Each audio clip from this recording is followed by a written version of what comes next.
Challenge ही नहीं है, लोकतंत्र के सामने कोई चुनौती ही नहीं है, क्योंकि इसका कोई चुनौती देने वाला ही नहीं है। ऐसा नहीं है, लोकतंत्र में भी चुनौतियां हैं, और वो चुनौतियां अलग अलग फॉर्म में होती हैं, अलग अलग मॉडल में होती हैं, और लोकतंत्र में खुद की भी चुनौतियां होती हैं उसको बनाए रखने की। ठीक है, तो सेकेंड पार्ट जो है वो उतना सही नहीं है, first part of the question is correct. So we will go with the A1 one only. Question number 2 पर आते हैं। Consider the following statements about the foundational challenges of democracy. लोकतंत्र के जो आधारभूत चुनौतियां हैं उनके बारे में विचार करना है आपको, फाउंडेशनल चैलेंजेस के बारे में। पॉइंट नंबर 1 है, this involves bringing down a non democratic government and establishing a democratic government in its place। यानी कि इसके अंतर्गत एक गैर लोकतांत्रिक सरकार के स्थान पर एक लोकतांत्रिक सरकार की स्थापना करने का चुनौती होता है। Point number 2, this also involves keeping military away from controlling the government. इसके अंतर्गत यह भी आता है कि आप लोकतांत्रिक सरकार चला रहे हैं, लेकिन धीरे धीरे करके सेना उस सत्ता पर कब्जा ना कर ले। ठीक है, तो मिलिट्री के सामने ये दोनों चैलेंजेस हमेशा होते हैं, और इसलिए इसका करेक्ट आंसर होगा सी।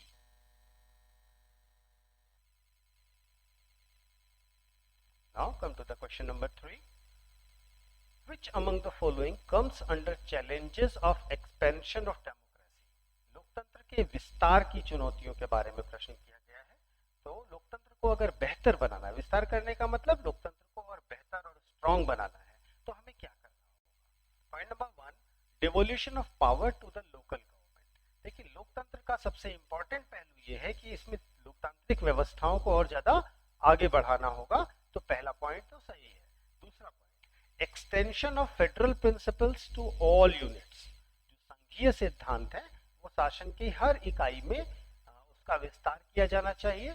तो ये पॉइंट भी सही है।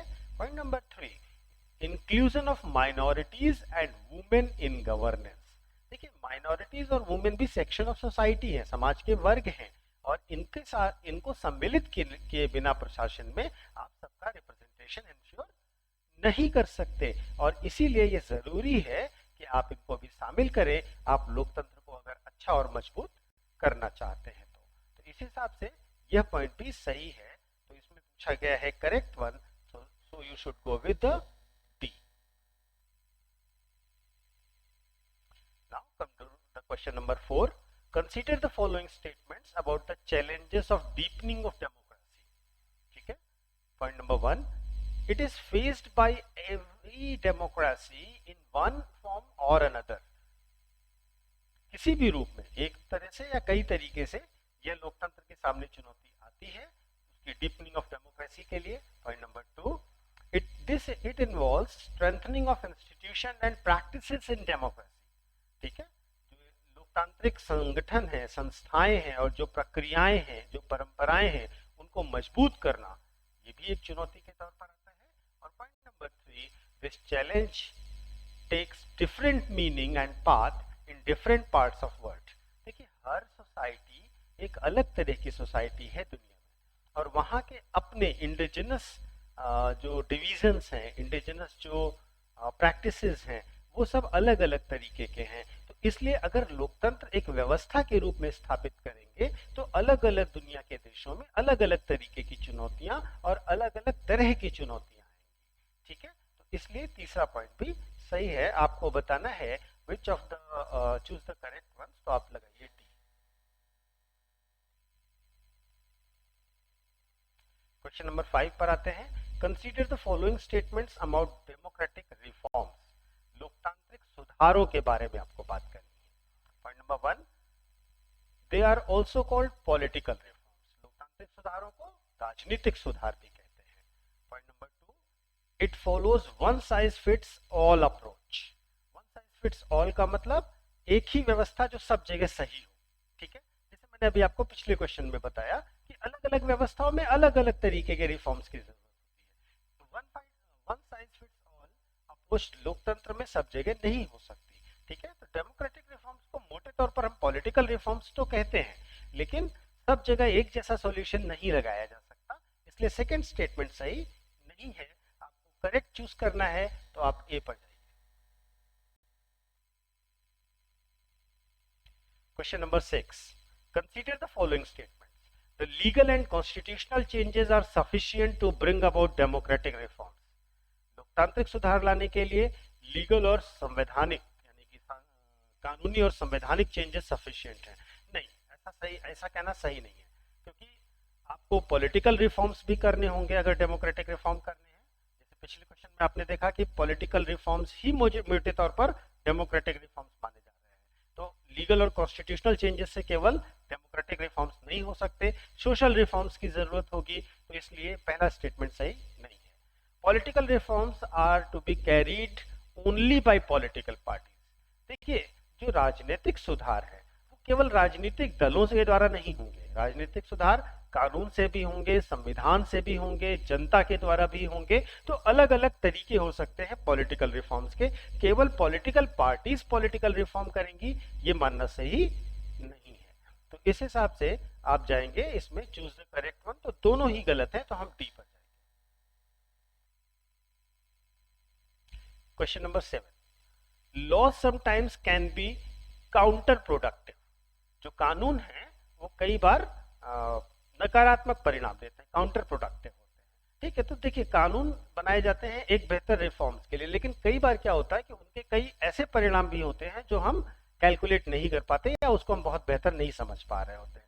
जैसे एग्जाम्पल के लिए आप देखिए तो कुछ राज्यों ने क्या किया, उन्होंने पंचायतों में उन लोगों पर चुनाव लड़ने से प्रतिबंध लगा दिया जिनके 2 से ज्यादा बच्चे हैं। ठीक है, तो अब ये कानून तो बहुत अच्छा है, लेकिन अगर आप देखें तो इससे नुकसान किसका हुआ? इससे नुकसान हुआ महिलाओं का, इससे नुकसान हुआ गरीबों का, क्योंकि ज्यादा बच्चे महिलाओं की विश से होंगे इसलिए तो कोई श्योरिटी नहीं है। दूसरी चीज, जो गरीब है उनके यहाँ ज्यादा पॉपुलेशन होती है, ये एक एस्टैब्लिश्ड फैक्ट है। तो आपने लॉ तो अच्छा बनाया लेकिन वो काउंटर प्रोडक्टिव भी है। ठीक है, तो पहला स्टेटमेंट सही है। दूसरा, laws that give political actors incentive to do good things have more chances of working well. यानी कि ऐसे कानून जो राजनीतिक कार्यकर्ताओं को अच्छा काम करने के लिए प्रेरित करें, उनके रिजल्ट्स ज्यादा अच्छे हो सकते हैं। बिल्कुल सही बात है। ठीक है ना, जब आप जो राजनीतिक कार्यकर्ता हैं उनको भी थोड़े इंसेंटिव्स देंगे तो वो और ज्यादा अच्छा काम करने के लिए प्रेरित होते रहेंगे, तो ऐसे कानून बेहतर काम करते हैं। तो इसमें क्वेश्चन ये है कि चूज द करेक्ट वन, तो आप इसमें लगाइए दोनों पर, यानी कि both. Question number 7, consider the following statements about democratic reforms. लोकतांत्रिक सुधारों के बारे में निम्न तथ्यों पर विचार करें। Number 1, the initiatives of citizens, media and organizations are more likely to succeed in this direction। ठीक है, अगर जनता, मीडिया और संगठन इसके बारे में, लोकतांत्रिक सुधारों के बारे में प्रयास करती है तो वो ज्यादा सफल होते हैं। ठीक है, ये बात बिल्कुल सही है। Point number 2, it is likely that legislature may not pass laws which go against the interest of the political parties and MPs। अगर कोई ऐसे कानून बनाए जा रहे हैं जो राजनीतिक दलों के हितों के नुकसान कर रहे हैं या एमपी के जो इंटरेस्ट है उनका नुकसान कर रहे हैं, तो वो जल्दी वो पास नहीं होने देंगे, वो ऐसे सुधार भी नहीं होने देंगे। तो इसलिए सेकंड स्टेटमेंट भी सही है। ठीक है, और पहला स्टेटमेंट तो सही है ही है, तो इसमें हम लगाएंगे सी, यानी कि both of the above. Question number 9, which among the following steps should be taken for bringing in democratic reforms. लोकतांत्रिक सुधार लाने के लिए क्या स्टेप्स होने चाहिए? Number 1, state funding of election. देखिए, अगर स्टेट फंडिंग करेगा इलेक्शन का तो करप्शन के चांसेस कम होंगे, ब्लैक मनी का जो सर्कुलेशन होता है इलेक्शन में वो कम होगा, करप्शन के द्वारा जो कमाया गया पैसा है उसका इलेक्शन में यूज नहीं होगा। तो स्टेट फंडिंग ऑफ इलेक्शन बहुत इंपॉर्टेंट है। दूसरा, citizen should be encourage to donate to political party. जी हाँ, अगर नागरिक सीधे सीधे जन पॉलिटिकल पार्टीज को एनकरेज करके डोनेट कराए जाएंगे तो वो ज्यादा बेहतर होगा। Financial accounts of the political party should be made public. जो भी राजनीतिक दल हैं उनका पैसा कहाँ से आ रहा है, वो कहाँ खर्च कर रहे हैं, ये अकाउंट्स अगर पब्लिक के रीच तक पहुंच जाएंगे तो ज्यादा डेमोक्रेटिक रिफॉर्म्स होंगे।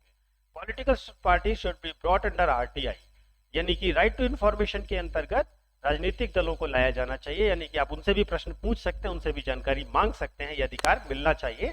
तो ये भी पॉलिटिकल और डेमोक्रेटिक रिफॉर्म के लिए बहुत अच्छा स्टेप होगा। तो इस पे आप चेक लगाएंगे, चारों सही है, आपको करेक्ट चूज करना है तो आप डी लगाइए। Last question of the day, question number 10, consider the following statements about democracy. लोकतंत्र के बारे में निम्न कथनों पर विचार कीजिए। Point number 1, the democracy is not limited to the right to vote, stand in the elections and form political organizations. Yes, लोकतंत्र केवल वोट डालना, चुनाव लड़ना और चुनाव में खड़े होना नहीं है। लोकतंत्र लोगों की रिप्रेजेंटेशन है। लोकतंत्र जनता के हर वर्ग का रिप्रेजेंटेशन है। जनता के हर वर्ग को राजनीतिक प्रक्रिया में, पॉलिसी मेकिंग की प्रक्रिया में, पॉलिसी एग्जीक्यूशन की प्रक्रिया में और पॉलिसी इवैल्यूएशन की प्रक्रिया में शामिल करना है। तो पहला स्टेटमेंट तो हम सही मानते हैं, क्योंकि नॉट लिमिटेड लिखा हुआ है ना, कि मतलब केवल यही नहीं है। तो ये इस वजह से स्टेटमेंट सही हो गया। Point number 2, power sharing is the spirit of democracy. Yes, आप केवल एक वर्ग पर या एक दल पर पूरा पावर ना रखें, पावर शेयरिंग बहुत इंपॉर्टेंट है लोकतंत्र में। Democracy can not be brute rule of majority. लोकतंत्र कहीं पर भी केवल बहुमत का एक कठोर शासन नहीं हो सकता, एक निर्दयी शासन नहीं हो सकता। लोकतंत्र में माइनॉरिटी की भी बात सुनना उतना ही इंपॉर्टेंट है। जैसा मैंने आपको कल मेंस वाले क्वेश्चन में डिस्कस किया था कि क्या सीख सकते हैं भारत से, तो आपको मैंने ये बात बताई थी कि मेजॉरिटी के साथ साथ अगर आप माइनॉरिटी इंटरेस्ट को प्रोटेक्ट नहीं करेंगे तो आपके देश में कोई भी व्यवस्था रन नहीं कर पाएगी अच्छे से। Point number 4, every democratic government should respect the minority voices. It is associated with the third one, तो आप इसको भी करेक्ट मान सकते हैं। चूज द करेक्ट वंस, तो आप डी लगाइए, सभी सही। तो इस तरह से आज हम लोगों ने चैप्टर नंबर 1 किया, इंडियन कॉन्स्टिट्यूशन एट वर्क का, और आपको इसी तरह की सीरीज से हम आपको प्रत्येक चैप्टर हर बुक का करवा रहे हैं एनसीईआरटी का। आप केवल रेगुलरली इस चीज को देखिए। टेस्ट से पहले, क्वेश्चन मिलने से पहले मैं आपको पहले क्वेश्चन सेंड करता हूं, बाद में वीडियो सेंड करता हूं एक्सप्लेनेशन के साथ। तो आप उस क्वेश्चन पेपर को पहले लगाइए। अगर आपने अभी तक इसको लगाना शुरू नहीं किया है तो आप बिल्कुल शुरू करिए, और जो आपका पीछे का छूट गया है उसको आप यूट्यूब पर प्लेलिस्ट में देख सकते हैं। सारे क्वेश्चंस आप अगर पढ़ेंगे तो आपके पास पूरे नोट्स होंगे, और साथ ही साथ आपके पास टॉपिक का जो जिस्ट है, और क्वेश्चंस अगर आप देखेंगे तो वो थोड़े से थ्योरेटिकल क्वेश्चन बनाए जा रहे हैं, फैक्चुअल नहीं है, तो इस वजह से आपको वो कॉन्सेप्ट क्लियर हो जाए। ठीक है।